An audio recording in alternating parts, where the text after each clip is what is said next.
गणेशाय नमः। ओम नमो भगवते वासुदेवाय नमः।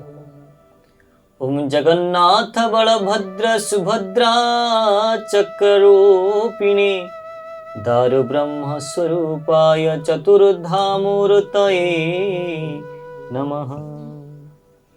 ओम से चक्रपाणी रचरित के जानी पारे तार तत्व से हरिपाद पद्मगंध जे नित्य पिए मकरंद हिंसा कपट दूरे तेजी सर्वानुकूले कृष्ण भजी भक्ति भावेण भजन्ति से कृष्ण महिमान जानन्ति धन्य जीवन ताहांकर जे हरि चरणे किंकर सर्व आत्मा को आत्म भावे भजन्ति नित्य वासुदेवे एमंत भावे जे भजई ए माया ताकू न लगई।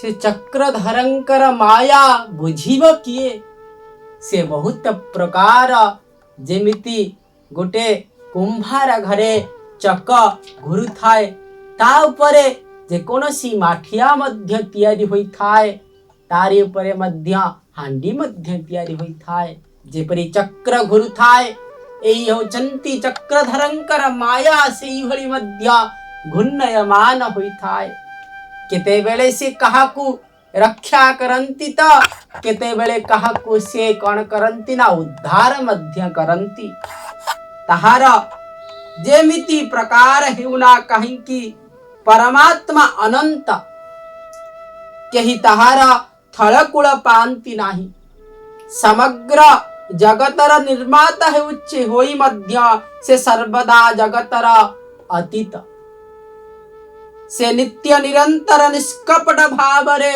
संत ओ महापुरुष मानंकर सत्संग द्वारा भगवानंकर चरण कमल दिव्य सेवन करुथांती जिए सेवन करुथांती निष्काम भक्ति पूर्वक अत्यंत श्रद्धार सहित तांकर चरण जुगल को चिंतन करुथांती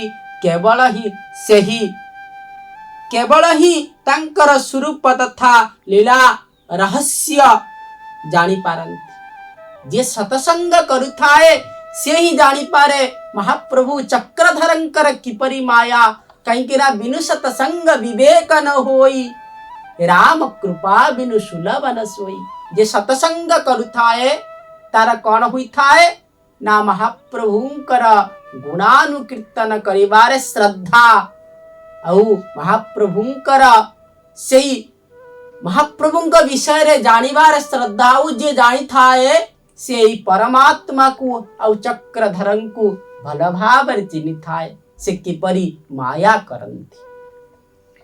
ए जे पुराण भागवत निर्मल पद विष्णु तत्व विष्णु चरित परशंसी प्रकाश कले ब्रह्म ऋषि जीवर मोक्ष फल अर्थे धन्य मंगल ए जगते सर्वनिगम इतिहासे सार उद्धारे मन तोसे आत्मज्ञानी मध्य वर जे सुख रूपे अवतार ताहाको भागवत दीक्षा देई कहिले आत्मशिक्षा से पुणी परीक्षित आगे कहिले आत्मनुरागे।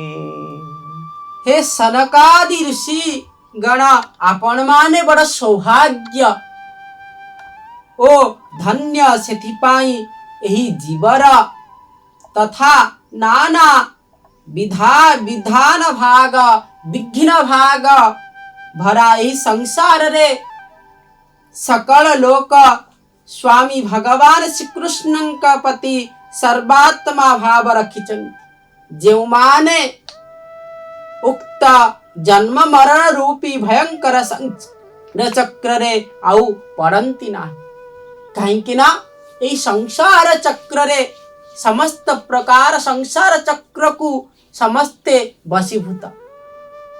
माया जगज्जायते, माया समस्तंकु जाबड़ी धरिछि, काहाकु संसार रूपी, काहाकु पुत्र रूपी। सेतिपाई कहा जाइछि असार खलु संसार, दुख रूपी विमोहका, सुतम कस्य धनम कस्य, स्नेहवान जलति मिशम। ई संसार रे कली आगमन रे सौनकादि ऋषि माने आपण हेउचंती श्रेष्ठ, काहेकि ना आपण एई भगवत रसामृत पान करिवा पाई इठारे उपस्थित होइछंती। काहेकि ना आपण माने जानिथिबे जे कि मिठा रसगोला आपण आगरु खाइले भी मिठा, पछरु खाइले मिठा, साइड रु खाइले भी मिठा, जेई पटरु खांतु से मिठा, भुवनेश्वर रे खांतु मिठा, पुरी रे खांतु मिठा, जे कौनसी स्थान रे खांतु से मिठा। सेही बली भागवत तत्व हेउछि मिठा। आउ जे जानि थांती ए संसार रु से तरिबा पाई निश्चित भावरे लालायित होइथांती। काहेकि ना जे से मिठा को स्वाद करिछि से निश्चित देखु देखु कहिदब ये होछंती कण रसगोला। सेही परी ये भगवत प्राप्ति जे करिछि से देखु देखु कहिदब जे ये भगवत प्राप्तिर अभिष्ट वस्तु, सेतिपाई एकु पान करि चलंतु एई भगवत जे कि भागवतर तत्व। ब्राह्मण सापे से विकले, निवास करी गंगा कूले, परम ऋषि मिले थाई, कृष्ण चरणी मन दे।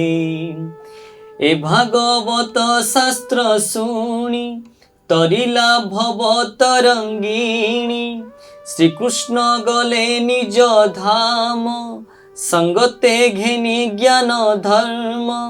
एकली जुगे जेते नरे, पड़िबे माया अंधकारे, ताहांको तपन उदित, होइब भावे भागवत।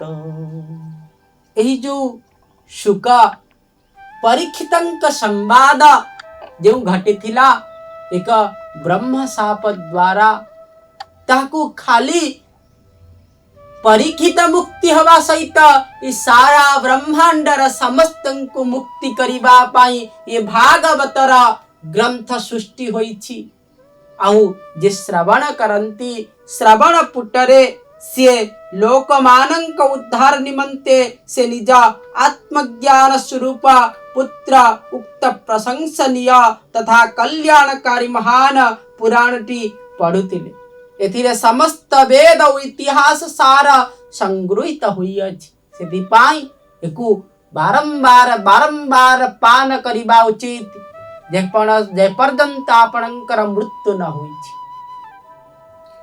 राजा संगते गंगा तटे, अनेक ऋषिंक निकटे, ए भागवत तत्ववाणी, सुक मुनिंक मुखु शुणी, जानिली सुक अनुरागे, एबे कहिबा तुम्भ आगे। ए भावे चिंते नर हरि, घोर संसारु जीवा तरी, बोलोई विप्र जगन्नाथ, सुजन हिते भागवत। बोलोई विप्र जगन्नाथ, सुजन हिते भागवत। राजा परीक्षितंक आगरे संभावित हुई स्वतंत्र परीक्षित, आउ सुकंकर मुखाद्रव्य संयुक्तम, सुक पक्षींक द्वारा सुख भागवत कहुतुबा एई पुराण को श्रवण करिबा पाई, आउ गंगा तटरे जाह्नवी तटरे जे कि गंगार जल को देखिले पवित्र हुंती, ताहार तटरे समस्ते उपस्थित अछंती, जे कि पुराण रूपी सूर्योदय हुईथिला। सेई सनकादि ऋषि जेतेबेले परीक्षित आमर अनशन व्रत धरी गंगा तटरे बसिथिले, तांकु बैडी बसिछंती सर्वश्रेष्ठ समस्त ऋषिगण मान।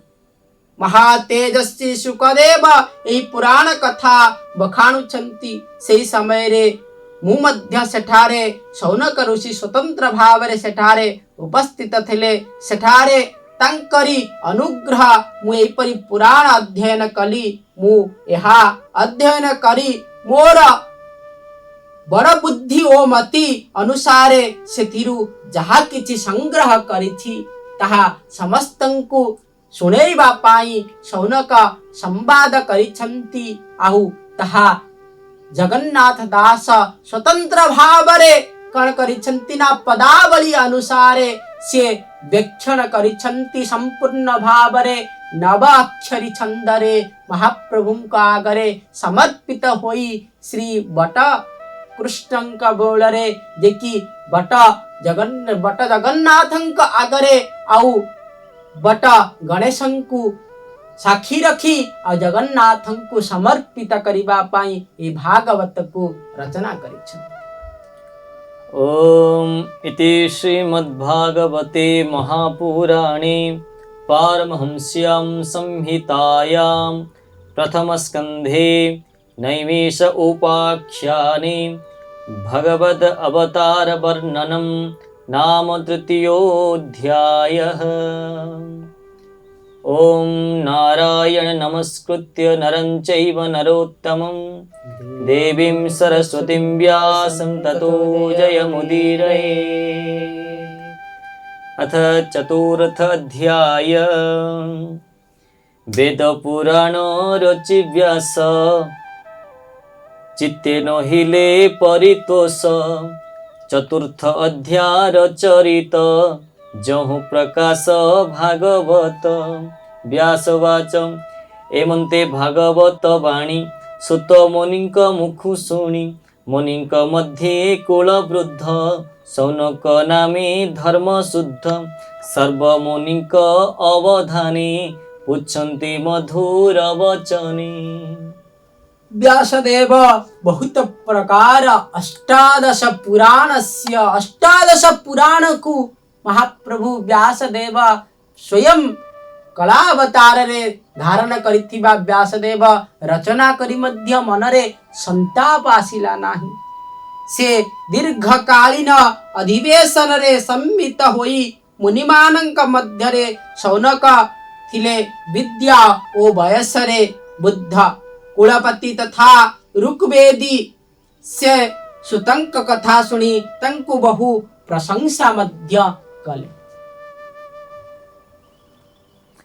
शौनक उवाच हे सुत तुम्भे महाधीर बकता जन मध्ये वीर। जानवी तटे राजा आगे सुख जा कही ले सरागे। जे कि शौनक आदि ऋषिमणि माने उपस्थित हुई समस्त प्रकार जहा कहिले ताकू समस्त भावरे आपण हेउचंती वक्ता मानंक भितरे श्रेष्ठ। सेति पई आमकू सेही भगवत तत्व बुझाई दियंतु।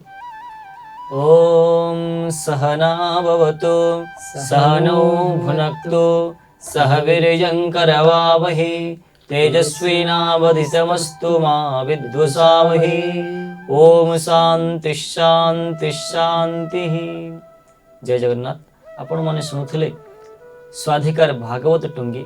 आज तो समय हो जाइए, पुनर्बार आगामी अध्याय देखा। रहूछु। जय जगन्नाथ।